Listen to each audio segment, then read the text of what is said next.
Good evening and welcome to another edition of CalBorne's Classic Catch-Up. I am Daniel Calavassi and I'm joined with my co-host, Tom Osborne. How you going, Aussie? Look, mate, I'm feeling fantastic for a number of reasons. I play for Sydney University Football Club, greatest club in the world.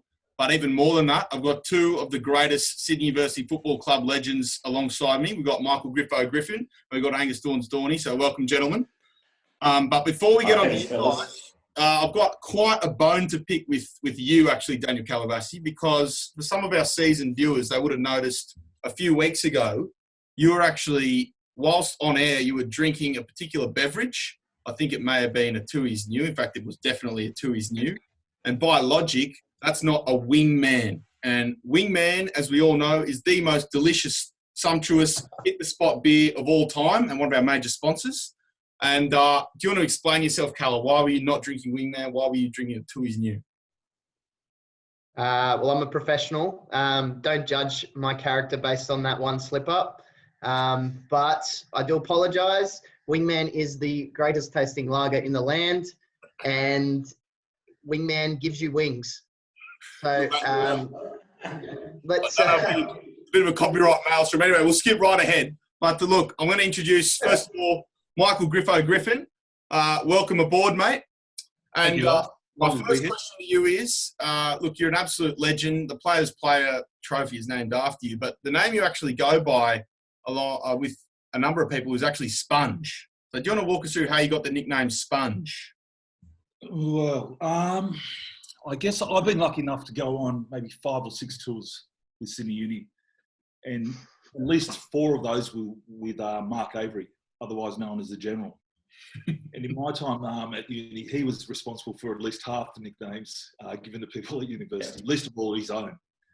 The guy actually called himself the General and stuck, unbelievable. But it was on a tour to Europe, I think about 98, 99. And the tours back in those days went for a month, which was awesome. You had a month from home with 30 of your, basically most of your best mates, a few pests, and it was just a full-on session going through basically half of Europe. And we got to Amsterdam, I think, in about day 17. And by this stage, the group had kind of weeded out. You got sick of people after about 5 days. Others you grew close to and what have you. But we hit Amsterdam, and the game was meant to be on. We had 4 days there, and the game was meant to be on the last day, which Dick Griffin, legendary coach, was very happy about, because he thought we'd get in a few training runs and then would go and have the game on the last and fly out of there. But lo and behold, we arrived there, and it was pretty. It was snowing basically, and the ground was frozen. So they said basically, look, we play tonight in an hour, or we don't play at all. So we went, fuck it, and we went and played. Put 85 points on them, and then we basically had 4 days in Amsterdam. And after that, basically, it was basically a free-for-all in Amsterdam, and around those 3 or 4 days towards the end, that's where I picked up the nickname, basically. So, that's unreal. On my behalf, but yeah, it's around there. Fantastic. Oh, good. Well, that's fantastic. And look, throwing over to you now, Dor. Look, mate, 2001 was one of the most successful years in Sydney University history. And I think all of that can be put down to you and your leadership, because you were actually the club captain, if I'm correct, during that year. So do you want to walk us through what it meant to be club captain, and if you have any particularly fond memories or any events that you put on that were fantastic, take it away. Well, I heard we're going to be talking about grand final day on this session, and I'm looking forward to hearing what actually happened, because my grand final day that year started with 4th grade, and I think we played at about 7:30 a.m. Kicked off at the old Sydney Football Stadium, and we're on the cans by 8:45 a.m. So by the time Griffin went on 1st grade, I'm not really sure what happened. Well, I did make a speech and accepted the club championship award from John O'Neill. Remember, Griffo, the CEO of Australian Rugby, was quite the celebrity at the time, and I was just off my tits. I couldn't even remember what I said, but I've got this great photo. Dad took this photo of me up on the big screen at the Sydney Football Stadium. but doing it for the boys. Mate, it was a massive year. It was a great year. I think that my selection as club captain was very humbling, and it was based definitely more on my chat than my ability to play rugby. And mate, it was we weren't really used to winning much stuff back then, were we, Griff? I mean, the first grade had been in the first grand final for about 30 years in 1999. You were in that team as well, weren't you, Griff? Yep. Yeah, 99 was the first one, and then we lost. Yeah, and lost 99. So. Yeah, and so 2001, first grade won for the first time in a long time, and took out the club championship and another 4 premierships as well, including the mighty 4th grade. So, good. Mate, it was an epic year. It was we were a really close knit group of blokes, and some real legends of the game. Griff, of course, being one of them. And mate, we're all there's a lot of very, very, very good friends from that era, still to this day, that we go and watch on the sideline a bit now, with all kids and everything. But really fond memories. It was a great year. That's unreal.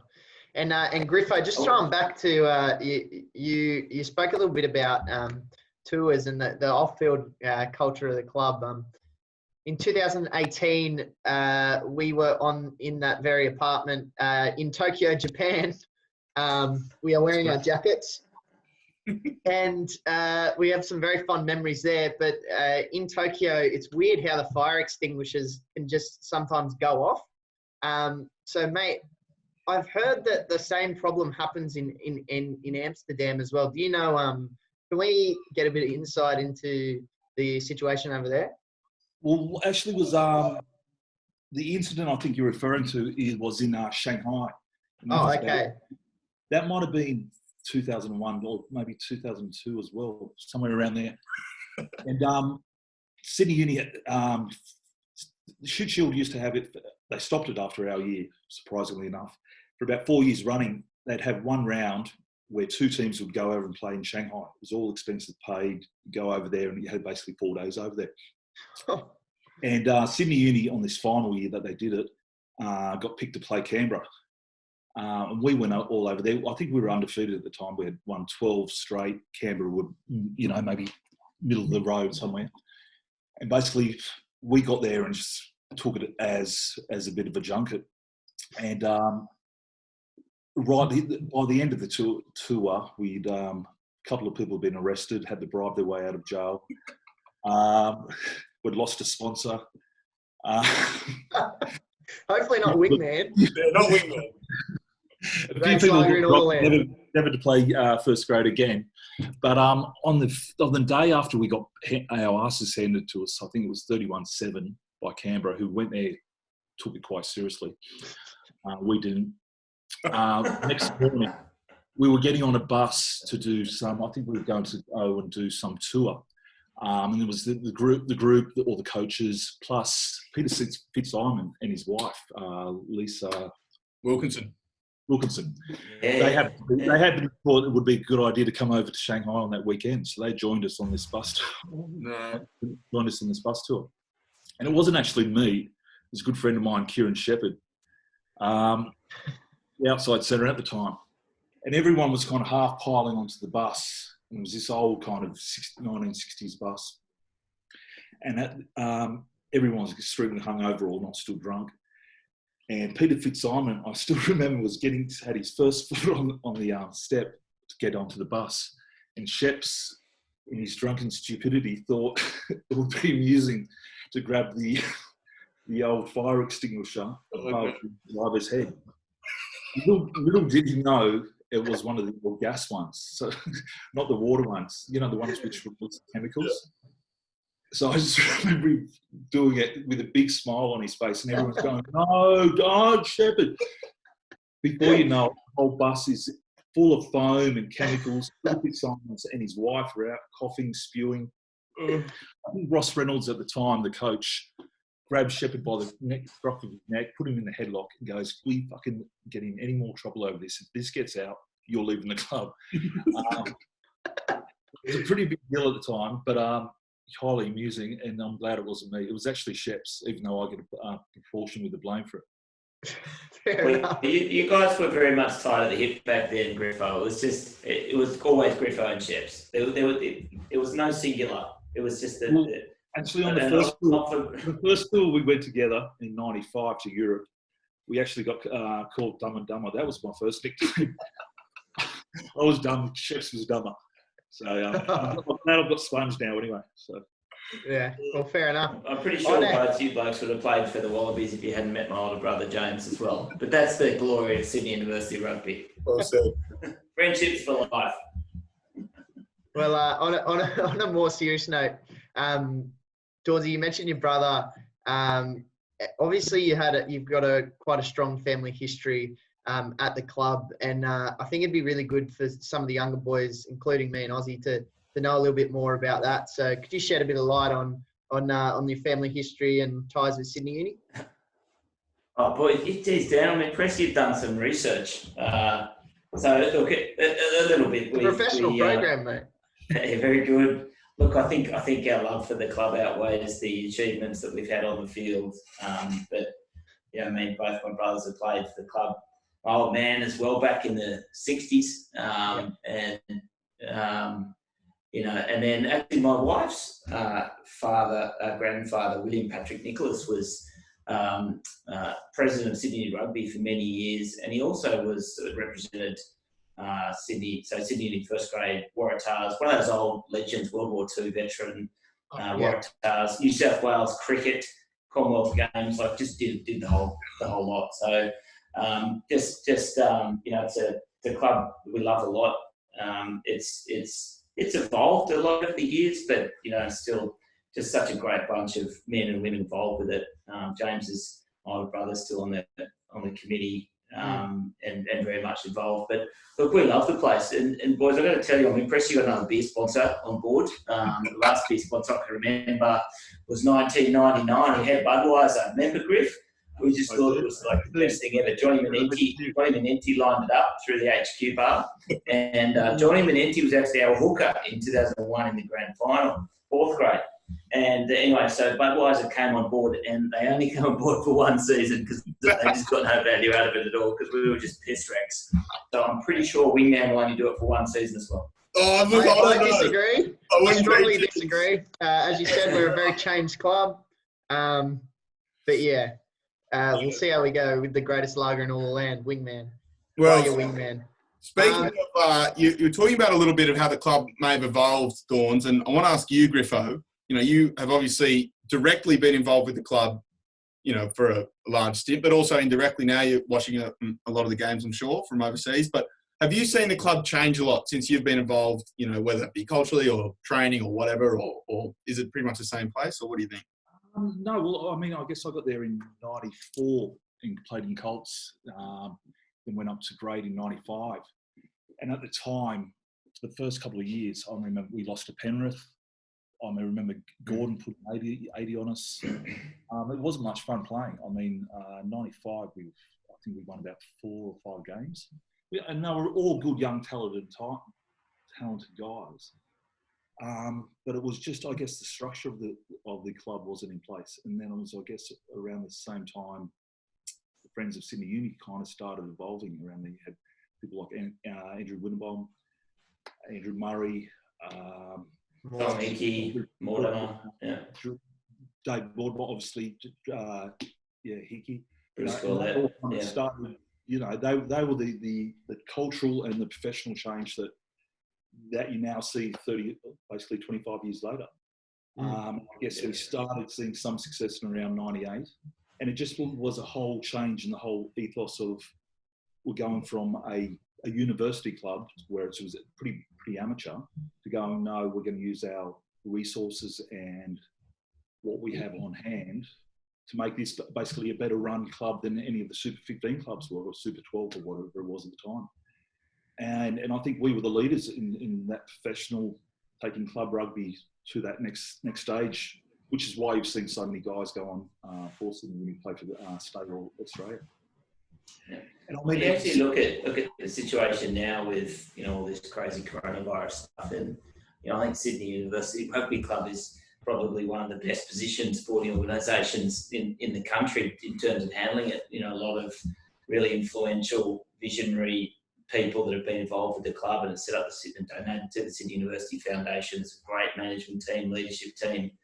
And it's in stark contrast to what's when the tide's gone out for the ARU and the NRL and the Australian Cricket Board. You're like, what have you guys done with all that money? And then Sydney University is a mostly amateur club for its entire existence. Is in great shape and a really good supporter base. It's not going to be easy, but it's a real testament to everyone's been involved in the club, particularly over the last few decades. And the most annoying thing for me, and I guess a lot of uni guys, is that's what we've been ostracised almost for. The whole anyone but uni, or our success is bred hatred. And it's basically, which goes against the whole ethos of what rugby is, We had getting our asses handed to us. We went, fuck it, we're going to figure out what the solution is here and do it better than everyone else. And we've been basically, and we did that, and we've revived the blueprint for how to do it. But everyone else just kind of goes, oh, well, no, it's not fair because Phil Wall came across from Warringah in fucking 1997 or something, Yeah. And it's just such bullshit. Fucking rugby's about putting your head down, figuring out a solution and fucking solving it. Not just kind of complaining and bitching. And I think that's what the state of Australian rugby is at the moment. I don't think you have that in New Zealand rugby because they have a whole different ethos, similar to what Sydney Uni have, similar to other successful organisations have around the world. You know what I mean? Yeah, for sure.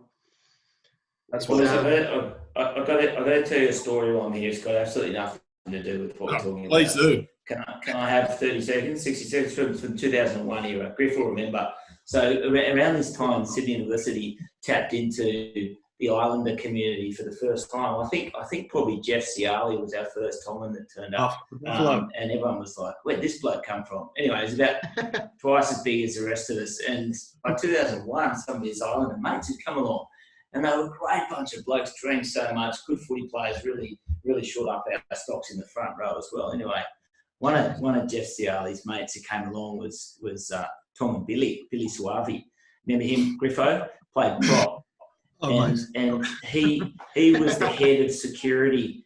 He was the head of security for Club X and all associated strip joint throughout King's Cross. So what we learned, So and he'd turn up every Saturday morning. I don't know what he did, but he'd never been asleep. He'd generally have like knuckles all, scraped and sometimes stitches. He'd be like, Billy, what happened last night, mate? He'd be like, oh, I don't know, mate, I fell over, I dropped a glass or something. But he would have been belting the piss out of little white kids all Saturday, all Friday night. Turn up for fourth grade on Saturday, play at 10:30, then he's on the cans, and occasionally some of his about 18 kids from 18 different mothers had come along and visit. Anyway, so one day, Sydney Uni fourth grade with Billy Suavi at prop played Parramatta fourth grade up on St John's Oval, the old St John's Oval. And the prop, so Billy was our tight head, and the loose head prop from Parramatta fourth grade was another Tomlin bloke who was the head of security for the rival nightclub and strip bars in King's Cross. And these guys hate each other. They're both led by Dorney like characters. So the first scrum of the game is the two forward packs coming together, and Billy and his opposition rival come up, and I've never seen punches thrown like it in my entire life. These both big Tomlins, about 140 kilos each, just start swinging to each other and just landing these punches. And we're all just like, not touching it. And even the referee's like, I'm not going anywhere near that. So he's got these two Tomlin hulks just whacking into each other. And eventually he's like, stop. So they break it up. And then the referee's like, listen, you two, you can't be carrying on like that in the game of rugby. And Tom and Billy and his mate were like, oh, you're very, very sorry about this. And so they give each other a hug and they go, I love you, man. And the other guys, I love you, man. And we get on with the game. And mate, it was just a memory that stayed with me forever. Yeah, that's unreal. Oh, God. And that's what footy's about, I guess, is beating the crap out of each other and then having a beer together after the game. Standing clear when the Tomlin security guards started each other. You don't want to have anything to do with that. Yeah, absolutely. Anyway, lads, I think that's time for today. But thanks for coming on. Two club legends. Obviously, went through the hard times, so we can bear the fruits we do today. Griffo, thanks for coming on. All the way from Japan, and Dorney, all the way from space. Thank you very much, mate. And always, thanks, Dan. Up the students. Up the students. Up the students. See you on the next Thanks, boys. week. Cheers, fellas.